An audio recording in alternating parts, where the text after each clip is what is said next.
సాధారణంగా క్రికెట్లో మ్యాచ్ ముగిసిన తర్వాత ఇరు జట్ల ఆటగాళ్లు హ్యాండ్ షేక్స్ ఇచ్చుకోవడం కామన్. అలాగే మొన్న ఆర్సీబీ సిఎస్కే నాకౌట్ మ్యాచ్ ముగిసిన తర్వాత ఇరు టీమ్స్ ప్లేయర్స్ హ్యాండ్ షేక్స్ ఇచ్చుకున్నారు. అయితే ఆ టైంలో గ్రౌండ్ లోపలికి వచ్చిన లెజెండ్ ఎంఎస్ ధోని బెంగళూరు ఆటగాళ్లను కలవకుండా మధ్యలో నుంచి వెళ్లిపోయాడు. సిఎస్కే జట్టును లీడ్ చేస్తూ అందరికంటే ముందు నిల్చున్న మహి అటు నుంచి ఆర్సీబీ ఆటగాళ్లు వచ్చేలోపు వైదొలిగాడు. డ్రెస్సింగ్ రూమ్ వైపు నడుచుకుంటూ వెళ్లిపోయాడు. దీంతో కొద్దిసేపటి తర్వాత Virat Kohli CSK dressing room కు వెళ్లి మరీ మహిని కలిసొచ్చాడు. ధోని అలా మధ్యలోనే వెళ్లిపోవటం బిగ్ కాంట్రవర్సీగా మారింది.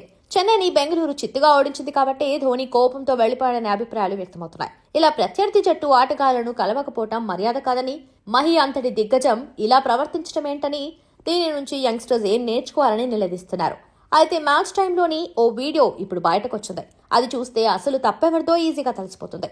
నెట్టింట వైరల్ గా మారిన ఈ వీడియోలో ధోని సిఎస్కేను లీడ్ చేస్తూ గ్రౌండ్ లో ముందు నిల్చున్నాడు. ఆర్సీబీ ఆటగాళ్లు వస్తే కలిసి హ్యాండ్ షేక్ ఇద్దామని వెయిట్ చేస్తూ కనిపించాడు. కానీ ఎంతకీ వాళ్లు రాకపోవడంతో అతడు అక్కడి నుంచి నిష్క్రమించాడు. ప్లే ఆఫ్స్ కు క్వాలిఫై అయిన ఆనందంతో ఆర్సీబీ ఆటగాళ్లు పిచ్ నుంచి పక్కకు జరగలేదు. దూరంగా చెన్నై ప్లేయర్స్ తమ కోసం వెయిట్ చేస్తున్నా వాళ్లు మాత్రం సెలబ్రేషన్స్ లో మునిగిపోయారు. ఎదురు చూసి విసుకొచ్చిన ధోని అక్కడి నుంచి వెళ్లిపోయాడు. వెళ్తూ మధ్యలో కలిసిన ఆర్సీబీ కోచింగ్ బృందం ఇతర ఆటగాళ్లను కలిసి షేక్ హ్యాండ్స్ ఇచ్చారు.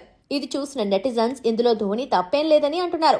ఆర్సీబీని ధోని అవమానించడం కాదు, మహినే బెంగళూరు ప్లేయర్స్ అవమానించారని కామెంట్స్ చేస్తున్నారు. అవతలి జట్టు అక్కడ ఎదురు చూస్తున్నా వచ్చి కలవకుండా అతిగా సెలబ్రేట్ చేసుకోవటం ఏంటని క్వశ్చన్ చేస్తున్నారు. ధోని ప్లేస్ లో ఎవరున్నా ఇదే పని చేస్తారని చెప్తున్నారు. తప్పంతా ఆర్సీబీదేనని, ఇంత జరుగుతున్నా ఈ విషయంలో మహిని అందరూ విమర్శిస్తున్నా ఇది నిజం అంటూ అటువైపు నుంచి ఒక ప్రకటన కూడా చేయకపోవటం కరెక్ట్ కాదని సీరియస్ అవుతున్నారు. మరి ఈ వివాదంలో ఎవరిది తప్పని మీరనుకుంటున్నారో కామెంట్ చేయండి.